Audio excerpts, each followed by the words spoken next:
Hi hello everyone welcome back my channel టీపీకే railways and blog channel. So Indian రైల్వేలో ఎన్ని రకాల jobs ఉన్నాయి, ఈ జాబ్స్ కావాల్సిన క్వాలిఫికేషన్ ఏంటి, ఈ జాబ్స్ని ఏ బోర్డు వాళ్ళు భర్తీ చేస్తారు, అదేవిధంగా శాలరీస్ ఏ విధంగా ఉంటాయి, ఎడ్యుకేషన్ క్వాలిఫికేషన్ ఏం ఉండాలి అనేది మీకైతే ఫుల్ క్లారిటీగా అయితే ఈ వీడియోలో అయితే నేను క్లారిటీ ఇస్తాను. సో ఏంటంటే మనకి ఇండియన్ రైల్వే నుండి రీసెంట్గా మనకి ఇయర్ అనమాట జాబ్ క్యాలెండర్ అనేది రిలీజ్ చేయడం అయితే జరిగింది. సో మనకి ఏంటంటే నోటిఫికేషన్ మీద నోటిఫికేషన్ వస్తూ ఉంటే చాలా మందికి అనమాట ఏ నోటిఫికేషన్ వచ్చినా సరే దానికి రిలేటెడ్గా ఎడ్యుకేషన్ క్వాలిఫికేషన్ ఏమి ఉండాలి అనేది చాలా మందికి అయితే తెలియదు. సో జాబ్స్ కూడా ఏ ఉంటాయి ఇండియన్ రైల్వే అనేది కూడా చాలా మందికి రీసెంట్గా వచ్చిన వాళ్ళకైతే ఫ్రెషర్స్ ఎవరైతే ఉంటారో వాళ్ళు రైల్వే ఆస్పిరెంట్స్ ఎవరైతే ఉన్నారో వాళ్ళకి ఎటువంటి ఐడియా అయితే లేదు. సో వాళ్ళ గురించి అనమాట ఈ వీడియో అనమాట యూజ్ఫుల్ అవుతుందని అనుకుంటున్నాను.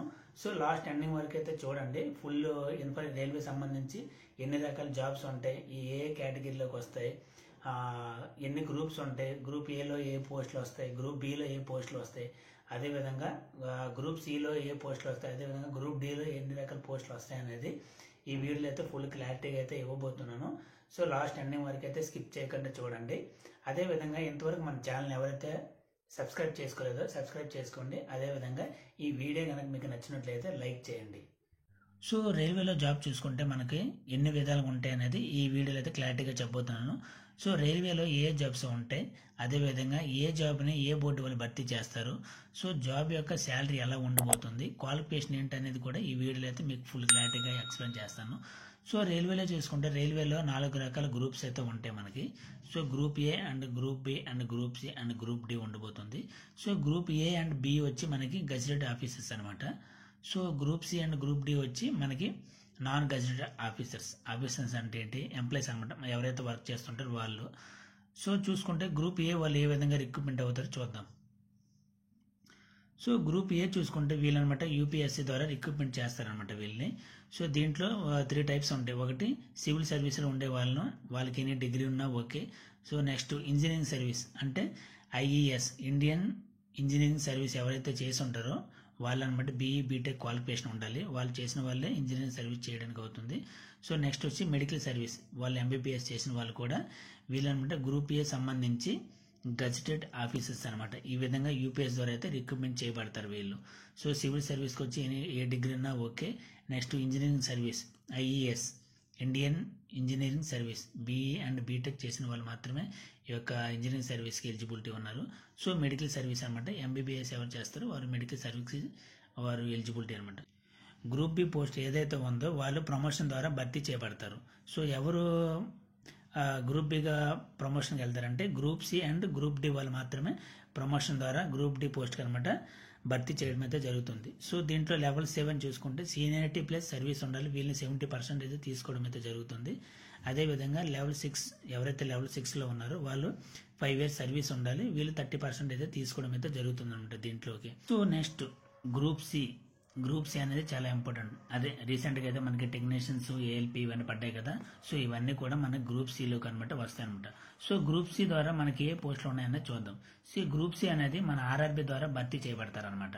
సో ఆర్ఆర్బి మనకి ఈ గ్రూప్ సి పోస్టులు ఎవరైతే ఉన్నారో వీటన్నిటిని కూడా ఆర్ఆర్బి వాళ్ళు అనమాట భర్తీ చేయడం అయితే జరుగుతుంది. సో గ్రూప్ సిలో చూసుకుంటే మనకి టెక్నికల్ ఉంది, నాన్ టెక్నికల్ ఉంది. సో టెక్నికల్ వైజ్గా చూసుకుంటే మనకి ఏఎల్పి ఎన్జేఈ ఎన్ఎస్ఎస్సి అండ్ టెక్నీషియన్ సంబంధించిన వాళ్ళందరూ కూడా టెక్నీషియన్ కేటగిరీలోకి వస్తారనమాట, టెక్నికల్ కేటగిరీలోకి వస్తారు. సో ఏఎల్పీకి అయితే మనకి ఐటీ ఉండాలి, 10+ ఐటీ లేదా డిప్లొమో అండ్ బీటెక్ క్వాలిఫికేషన్ ఉంటే ఏఎల్పీకి పోస్ట్ కంటే ఎలిజిబిలిటీ అవుతారు. అదేవిధంగా జేఈ పోస్ట్కి డిప్లొమో లేదా బీటెక్ చేసిన వాళ్ళు కూడా జేఈ పోస్ట్కి ఎలిజిబిలిటీ అవుతారు. So SSC senior section engineer ఎవరైతే ఉన్నారో వాళ్ళు బీటెక్ చేసిన వాళ్ళు మాత్రమే ఎస్ఎస్సి పోస్ట్కి ఎలిజిబిలిటీ అవుతారు. So technician 10+ ITI plus diploma and BTech చేసిన ఎడ్యుకేషన్ క్వాలిఫికేషన్ ఎవరికైతే ఉంటుందో వాళ్ళు టెక్నీషియన్ పోస్ట్కి అనేది ఎలిజిబిలిటీ అవుతారనమాట. నెక్స్ట్ నాన్ టెక్నికల్ కేటగిరీలో చూసుకుంటే సో ఎన్టీపీసీ ద్వారా వీళ్ళనమాట భర్తీ చేయడం అయితే జరుగుతుంది. ఎన్టీపీసీ అంటే నాన్ టెక్నికల్ కేటగిరీలో ఉన్న మనకి ఎన్టీపీసీ ద్వారా అయితే ఈ పోస్టుకి అనమాట ప్రమోట్ చేయడం అయితే జరుగుతుంది. వీళ్ళకే పోస్ట్ అని భర్తీ చేయడం అయితే జరుగుతుంది.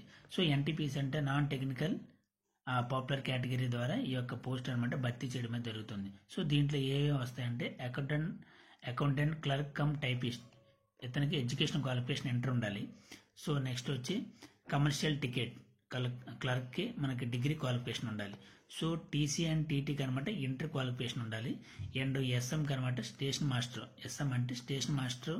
అండ్ ట్రైన్ మేనేజర్ అంటే గూడ్స్ గార్డ్ అనమాట, గార్డ్ అండ్ ట్రాఫిక్ అసిస్టెంట్, ఈ ముగ్గురు కూడా డిగ్రీ క్వాలిఫికేషన్ అనేది ఉండాలి. సో ఎన్టీపీసీ ద్వారా అయితే ఈ యొక్క పోస్ట్ అనేది భర్తీ చేయడం అయితే జరుగుతుంది. So account clerk cum typist and commercial ticket clerk and TC and TT and SM station manager and traffic assistant వాళ్ళందరం అనమాట ఈ ఎన్టీపీసీ ద్వారా అయితే భర్తీ చేయడం అయితే జరుగుతుంది. సో వాళ్ళకి ఏ క్వాలిఫికేషన్ ఉండాలి అనేది కూడా నేను ఇక్కడైతే రాశాను.